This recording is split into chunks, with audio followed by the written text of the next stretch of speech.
हाय दोस्तों, स्वागत है आपका हमारे यूट्यूब चैनल एडू पथ पे।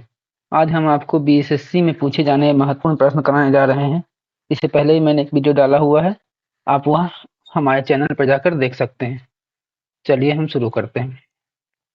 हमारा पहला प्रश्न है, बिहार में पहली जनशताब्दी एक्सप्रेस रेलगाड़ी का शुभारंभ कब हुआ था? ऑप्शन है ए 18 जनवरी 2001 को, बी 19 जून 2002 को, सी 22 मार्च 2004 को और डी 15 नवंबर 2000 को। तो हमारा सही उत्तर है दोस्तों ऑप्शन बी 19 जून 2002 को। अब हमारा अगला क्वेश्चन है, भारत का सबसे ऊंचा गुरुत्वीय बांध कौन सा है? ऑप्शन है ए हीराकुंड, बी भाखड़ा नांगल, सी नागार्जुन सागर, डी टिहरी। तो यहाँ हमारा सही उत्तर है दोस्तों ऑप्शन बी भाखड़ा नांगल। भाखड़ा नांगल बांध जो है भारत का सबसे ऊंचा भूकंप क्षेत्र में स्थित भारत ही नहीं बल्कि विश्व का सबसे ऊंचा गुरुत्वीय बांध है।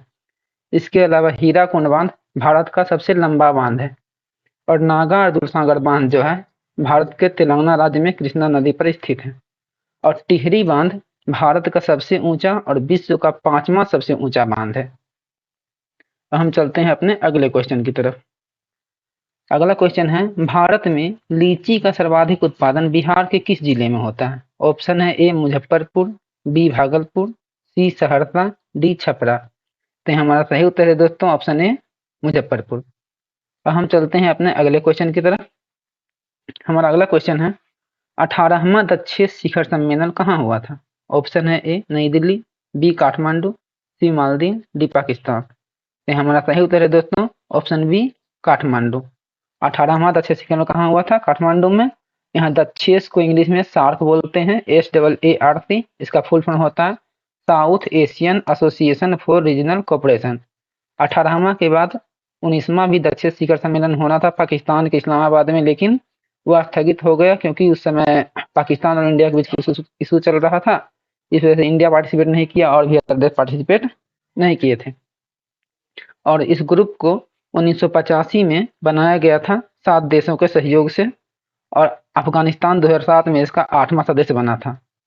और ये 7 देश जो इसके पहले से सदस्य हैं वो हैं बांग्लादेश, भूटान, भारत, मालदीव, नेपाल, पाकिस्तान। हमारा अगला क्वेश्चन है, ओडिशा की पूर्व राजधानी कहाँ थी? ऑप्शन है ए उत्कल, बी कटक, सी उदयगिरी, डी भुवनेश्वर। तो यहाँ हमारा सही उत्तर है दोस्तों ऑप्शन बी कटक। ओडिशा की पहली राजधानी थी कटक, अब बन गई है भुवनेश्वर। हमारा अगला क्वेश्चन है, बिहार की प्रथम फिल्म पुनर्मिलन के निर्देशक कौन थे? ऑप्शन है ए प्रकाश झा, बी धीरेन्द्र गांगुली, सी मनीष तिवारी, डी इम्तियाज अली। तो हमारा सही उत्तर है दोस्तों ऑप्शन बी धीरेन्द्र गांगुली। पश्चिम बंगाल की सीमाएं कितने देशों के साथ लगती हैं? ऑप्शन है ए 3, बी 4, सी 2, डी 5। तो हमारा सही उत्तर है दोस्तों ऑप्शन ए 3। पश्चिम बंगाल की सीमा 3 देश के साथ लगती है और ये 3 देश हैं बांग्लादेश, नेपाल और भूटान। हमारा अगला क्वेश्चन है, वर्ष 2023 का दादा साहेब फाल्के पुरस्कार किसे मिला है? ऑप्शन है ए रजनीकांत, बी आशा पारेख, सी रेखा, डी अमिताभ बच्चन। तो हमारा सही उत्तर है दोस्तों ऑप्शन सी रेखा। दादा साहेब फाल्के पुरस्कार 2023 में रेखा को मिला था और यह पुरस्कार भारत सरकार की ओर से फिल्म में आजीवन योगदान के लिए दिया जाता है। हमारा अगला क्वेश्चन है, खानवा का युद्ध किनके और राणा सांगा के बीच लड़ा गया था? मतलब कौन कौन लड़ा था खानवा का युद्ध? राणा सांगा और कौन? तो यहाँ ऑप्शन है ए शाहजहां, बी औरंगजेब, सी बाबर, डी जहांगीर। तो यहाँ हमारा सही उत्तर है दोस्तों ऑप्शन सी बाबर। खानवा के युद्ध बाबर और राणा सांगा के बीच लड़ा गया था, इसमें बाबर विजयी हुआ था और यह युद्ध लड़ा गया था 17 मार्च 1527 ईस्वी में। इसके अलावा बाबर मतलब सब मिला करके 4 युद्ध लड़ा था, ये एक हो गया और 3 और युद्ध हैं जिसमें सबसे पहला युद्ध लड़ा था बाबर पानीपत का प्रथम युद्ध, जिसमें कि बाबर और इब्राहिम लोदी में युद्ध हुआ था और बाबर विजयी हुआ था। दूसरा खानवा का हुआ था। तीसरा चंदेरी का हुआ था जिसमें मेदिनी राय और बाबर के बीच हुआ था और इसमें बाबर विजयी हुआ। और चौथा घाघरा का युद्ध हुआ था, इसमें ही बाबर विजयी हुआ था, इसमें महमूद लोदी और बाबर के बीच युद्ध हुआ था। अब हमारा अगला क्वेश्चन है, आजाद हिंद फौज की स्थापना कहाँ हुई थी? ऑप्शन है ए जापान में, बी बर्मा में, सी सिंगापुर में, डी इंडोनेशिया में। तो हमारा सही उत्तर है दोस्तों ऑप्शन सी सिंगापुर में। आजाद हिंद फौज की स्थापना कहाँ हुई थी? सिंगापुर में। और इसकी स्थापना की थी किन्होंने? तो रास बिहारी बोस ने। और कब की थी? तो 1942 में। हमारा अगला क्वेश्चन है औरंगजेब ने डैश की अवधि के दौरान मुगल साम्राज्य पर शासन किया था, मतलब कब से कब तक शासन किया था औरंगजेब मुगल साम्राज्य पे? ऑप्शन है ए 1655 से 1709 तक, बी 1656 से 1708 तक, सी 1658 से 1707 तक और डी 1657 से 1709 तक। तो हमारा सही उत्तर है दोस्तों ऑप्शन सी 1658 से 1707 तक। इसके अलावा मुगल वंश के विभिन्न शासक जैसे शासन काल का क्रम निम्नलिखित है। बाबर है 1526 से 1530 तक, हुमायूं है 1530 से 1540, उसके बाद फिर 1555 से 1556, इस बीच 1540 से 1555 तक शेरशाह सूरी शासन किए थे। उसके बाद अकबर 1556 से 1605 तक, जहांगीर 1605 से 1627 तक, शाहजहां 1628 से 1657 तक और औरंगजेब 1658 से 1707 तक।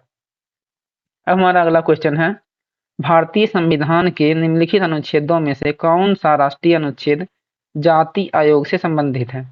ऑप्शन है ए अनुच्छेद 350 ए, बी अनुच्छेद 338 बी, सी अनुच्छेद 338 ए और डी अनुच्छेद 394 ए। तो हमारा सही उत्तर है दोस्तों ऑप्शन सी अनुच्छेद 338 ए। इसके अलावा अनुच्छेद 338 बी के अंतर्गत राष्ट्रीय पिछड़ा वर्ग आयोग का प्रावधान किया गया है।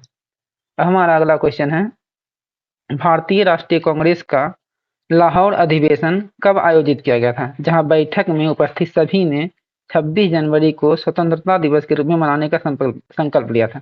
यानी कि किस कांग्रेस अधिवेशन में 26 जनवरी को स्वतंत्रता दिवस के रूप में मनाने का संकल्प लिया गया था, ये हमको बताना है। ऑप्शन है ए 26 मार्च 1935, बी 31 दिसंबर 1929, सी 31 अक्टूबर 1945 और डी 14 जनवरी 1937। तो हमारा सही उत्तर है दोस्तों ऑप्शन बी 31 दिसंबर 1929।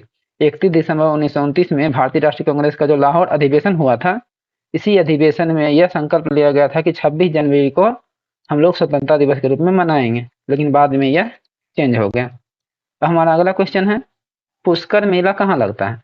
ऑप्शन है ए जयपुर में, बी अजमेर में, सी कोटा में, डी जैसलमेर में। तो हमारा सही उत्तर है दोस्तों ऑप्शन बी अजमेर में। अब हमारा अगला क्वेश्चन है सेल क्यों प्रसिद्ध है? ऑप्शन है ए स्टील उत्पादन के लिए, बी कोयला उत्पादन के लिए, सी लोहा उत्पादन के लिए, डी अभ्रक उत्पादन के लिए। तो हमारा सही उत्तर है दोस्तों ऑप्शन ए स्टील उत्पादन के लिए। यहाँ सेल का फुल फॉर्म होता है steel authority of India limited. हमारा अगला क्वेश्चन है डिमांड ड्राफ्ट को क्रॉस क्यों किया जाता है? ऑप्शन ए है भुगतान बैंक खाते के द्वारा ही किया जा सके इस कारण से, बी भुगतान तुरंत किया जा सके इस कारण से, सी भुगतान काउंटर से किया जा सके इस कारण से और डी उपयुक्त में से कोई नहीं। तो हमारा सही उत्तर है दोस्तों ऑप्शन ए भुगतान बैंक खाते के द्वारा किया जा सके इस कारण से जो है डिमांड ड्राफ्ट को क्रॉस किया जाता है। हमारा अगला क्वेश्चन है भारत की आकस्मिकता निधि का संरक्षक कौन होता है? ऑप्शन ए है वित्त मंत्रालय, बी राष्ट्रपति, सी नीति आयोग के सीईओ और डी प्रधानमंत्री। तो हमारा सही उत्तर है दोस्तों ऑप्शन बी राष्ट्रपति। अनुच्छेद 267 के अनुसार सांसद को आकस्मिकता निधि स्थापित करने की शक्ति का प्रावधान है।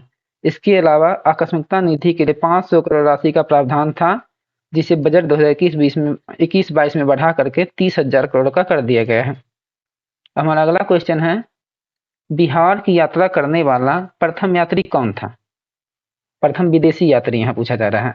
ऑप्शन है ए फाहियान, बी मेगास्थनीज, सी मार्कोपोलो, डी इनमें से कोई नहीं। तो हमारा सही उत्तर है दोस्तों बी मेगास्थनीज। मेगास्थनीज एक चीनी यात्री था जो पहली बार बिहार का भ्रमण पर आया था और ये नालंदा विश्वविद्यालय गया था। हमारा अगला क्वेश्चन है यूएस यूनाइटेड स्टेट्स का राष्ट्रीय खेल कौन सा है? ऑप्शन है ए टेनिस, बी बास्केटबॉल, सी बेसबॉल, डी गोल्फ। तो हमारा सही उत्तर है दोस्तों ऑप्शन सी बेसबॉल। यूएस का राष्ट्रीय खेल क्या है? बेसबॉल है। इसके अलावा रग्बी फुटबॉल स्कॉटलैंड का राष्ट्रीय खेल है और बास्केटबॉल राजस्थान का राजकीय खेल है। अब हमारा अगला क्वेश्चन है एड्स नहीं फैलता है किस कारण से, मतलब क्या होने से एड्स नहीं फैलता है? ऑप्शन है ए सेक्स करने से, बी संक्रमित सुई का प्रयोग करने से, सी संक्रमित मरीज का खून चढ़ाने से और डी बातचीत करने और मरीज को छूने से। हमारा सही उत्तर है दोस्तों ऑप्शन डी, बातचीत करने और मरीज को छूने से। मतलब बातचीत करने और मरीज को छूते हैं या मरीज के साथ बैठते हैं तो उससे एड्स नहीं फैलता है। अब हमारा अगला क्वेश्चन है, किन्होंने भारत में लोगों की योजना तैयार की, मतलब एक आर्थिक योजना लोगों के लिए। ऑप्शन है A M N Roy, B Jayaprakash Narayan, C Sardar Vallabh Bhai Patel और डी सी डी देशमुख। तो हमारा सही उत्तर है दोस्तों option A M N Roy. M N Roy ने 1945 में जन योजना बनाया था और ये भारत की पहली आर्थिक जनगणना उस समय 1977 में करवाई गई थी। प्रथम पंचवर्षीय योजना का जो ये मॉडल है हेरान डबल मॉडल पे आधारित था। हमारा अगला क्वेश्चन है, ओबीसी का फुल फॉर्म क्या है। ऑप्शन है A outer blank coast, B over blank coast, C other backward classes और D other backward cast.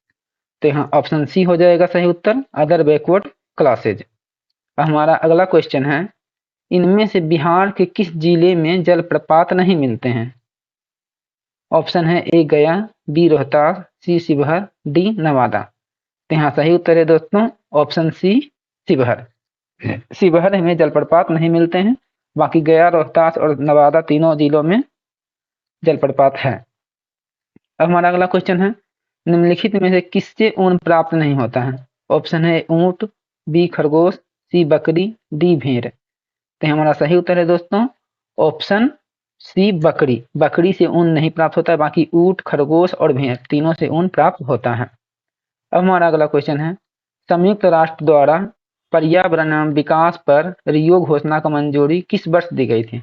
Option है ए 1992 में, बी 2018 में, सी 2002 में और डी 2012 में। तो हमारा सही उत्तर है दोस्तों ऑप्शन ए 1992 में।